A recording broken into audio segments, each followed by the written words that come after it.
Hey, what's going on, everybody? Welcome back to the channel. Today we are talking May bank fishing, everything you need to know about where the bass are, what they're doing, and most importantly, the best lures you need to go ahead and catch you a bass from the bank this May. Let's get into it. Hey, what's up, everybody? Welcome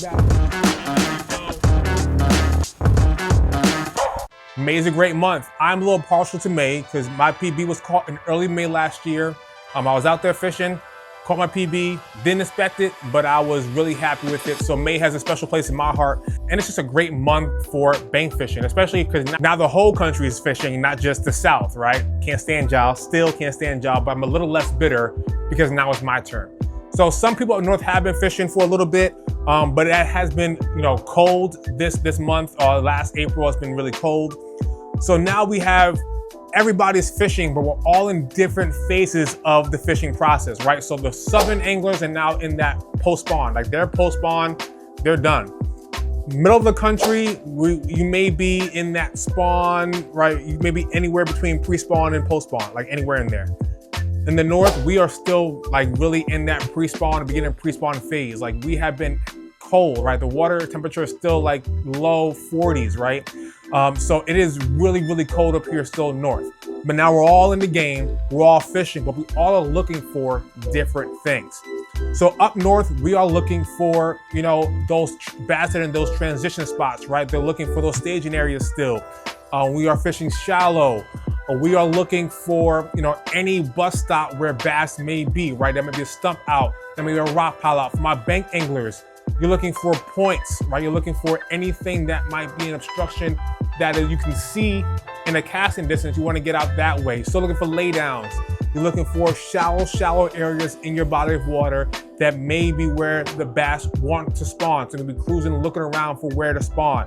That's up north. In the middle of the country, good luck, right? They're all over the place, right? They may be shallow, they may be out deep. They may be spawned already, right? So middle of the country, good luck. But they're everywhere, which is a good thing, right? For bank anglers especially, you guys can go anywhere and try to find something. You have an opportunity to find something. In the south, you're looking at that post-spawn pattern. So post-spawn, the bass are a little, they're tired, they've spawned, they've done their job. Nature's run its course, so now they may be a little bit more lethargic than earlier in the year. But another great thing is happening for you guys in the south when it comes to the bluegill and shad spawn. Now that presents an opportunity to locate bass easier because you're looking for those spawning areas for the shad, which may be shad like busting up on the top of the water when they're spawning, or bluegill beds around your bank, around your lake, around your pond. When you find those areas, that will clue into bass are in that area, cruising, hanging around, looking to pick off bluegill as they spawn. So the south, you have some indicators, but it may get tough this month a little bit. North and in the middle of the country, we are well into that great part of the pre-spawn, spawn phase of fishing. Hey, if you like the content so far, hit the like button. If you haven't subscribed yet, what are you waiting for? Hit subscribe. So let's get into the baits for the month. All right, let's do that. Chatterbait gotta be a bait, right? Chatterbait is gonna be a bait pretty much all year round, but this time of year, especially north, south, mid-country, anybody can fish this. I already talked about a little bit about that pre-spawn spawn, right? Bass are cruising, bass are looking for, they're feeding up, so this is a great searching bait. So from the bank, a chatterbait is great. This is a cross eyes, mini max, great.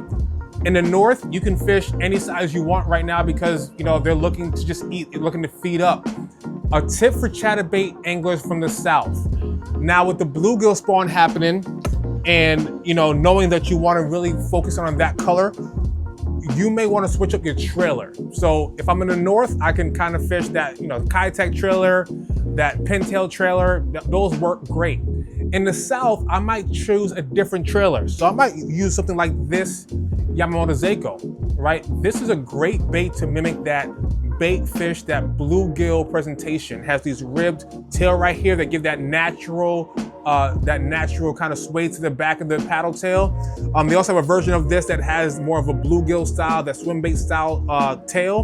But this is where I might change my presentation, change my trailer to match the hatch. Another thing that I might do is change my size. So this is the cross size right here, but instead of the cross size, I might switch to like a mini max, right? So now I'm going a smaller presentation to match the hatch of that shad spawn. That is the difference where it's not just what you're fishing, but how you're fishing it in different places in the country. One thing I got on YouTube, I talk about it all the time, because my videos are usually for beginners. And one thing I really talk about my beginners is, don't just go on YouTube, don't just watch my video and then do exactly what I say. Because listen, and I had somebody comment, like, I've been fishing a lot, I'm watching YouTube videos, I can't catch anything. Part of the reason is we're doing things exactly how the YouTube says, which is great. It's a great foundational information. But now you have to take it to your body of water. Is it murky? Is it clear? Am I in the north? Am I in the south? Is it grassy around? Is it the spawn? Is it pre-spawn? There's other things you have to kind of calculate as you're doing it. So yes, you're learning, you're growing, but you also have to figure out, like, all right, now how do I fine tune that to my body of water? So something that for me, if I'm in the south, I'm going, Zako style, I'm going with something with a different trailer to mimic that bluegill or that shad that is spawning at that time. All right, back to my northern anglers and go right. This is one specifically for you guys. The square bill is still in play for you guys. Square bill is still in play for all of you anglers up in the north. So make sure you still have one tied on. Now, some of the anglers, you can still do this post-spawn because it will still entice that reaction bite. There are those presentations that look more bluegill. This is obviously more of a shad presentation here, but these presentations still work, especially at this time of year. You're still good to go with a nice, good square bill bite. Can't beat the crankbait, getting that reaction. Those post-spawn are lethargic, but this bait will cause that reaction bite and get them going. In the north, they want to feed up. So these bait fish style presentations are really great for bass this time of year. Staying on the reaction kick. Another bait I got for you guys is gonna be a jerkbait. But north and south, we gotta talk about how we're fishing this. So north, I'm still going with my hard jerkbait. So this is the Shimano World Minnow. I'm still going with this hard jerkbait. Why? Because bass may be a little bit deeper, so you have to get this jerkbait down deeper to get them, right? So this one I think is like a 1 to 5 foot, but they also have deeper ones that go up to 10 feet. You want to get your jerkbait towards them. You want to have it suspending, right? That's the important part about right now in this phase, pre-spawn phase. You want to have it suspended in the water column. You don't want it to drop too far. You don't want it to sink really fast. You need this to suspend in an area in the strike zone for a good amount of time. So when you're pausing it, it has to stay there, right? And then you twitch it and then let it stay, right? That is their vetting process in this pre-spawn. Now on the flip side in the south, you're at a phase of time where you might want to go to like this scented jerk shads. Once again, shad spawn. You're looking at maybe now mimicking that dying shad, something that's dying in the water. So you want that thing to fall, right? The twitch out, and now I'm dying, right? Last gas, now I'm dying. And now that bass is more entitled to eat that one because of what's happening in that cycle, right? So different things. North, I'm going more jerkbait, hard style jerkbait. South, I'm going maybe more jerk shads, right? I love these things. Once again, matching the hatch. This is a smaller kind of, other than the Zoom Fluke, right? You have this super small presentation for the jerk shads. The Zoom Fluke is a bigger presentation for bigger bait fish. Once again, the colors, they're gonna depend on what you're looking for. If you see shad around, match that color. If you see bluegill around, match that color. So bluegill style, look at this Houdini right here. The Zoom Houdini for the Fluke. This color, to me, screams bluegill. So I'm definitely gonna be wanting to use this color. If I see bluegill around, I'm going here, right? So you're looking at the color to match the hatch that is happening in your area. So north versus south, you still want that jerkbait. The question is, are you gonna use a hard jerkbait or a soft plastic jerkbait? I just gave you your answer, and hopefully it works out for you. Now, to slow it down, I got one bait for you guys. It's one of my favorite baits, actually. It is the Shaky Head. Southern anglers especially, man, on those bluegill beds or now the bass are spawning mid-country, you can get this out there and keep it on bed, right? You can have it out there just irking them a little bit, right? Having it kind of stay there, shaking through, dragging it through, right? Finding those ledges, finding those areas where bass are hanging out and using the Shaky Head. It does take patience, especially with your bed fishing. So if you see a bed of bass spawning, it takes some patience, right? Another bait, I wasn't gonna throw it in there, but this bait will make it 5.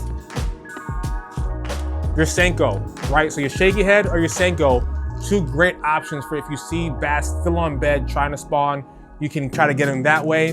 Wacky rig or Texas rig on the Senkos, and then I'm going with Shaky Heads. Man, I love this bait.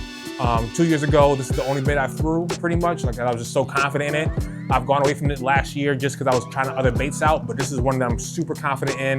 The net bait T-Mac is my favorite Shaky Head. The rubber worm's another good one. The zoom trick worm's another good one, but this one, the action on this bad boy, I love it. The shape is awesome. So those are the baits that I'm fishing this May.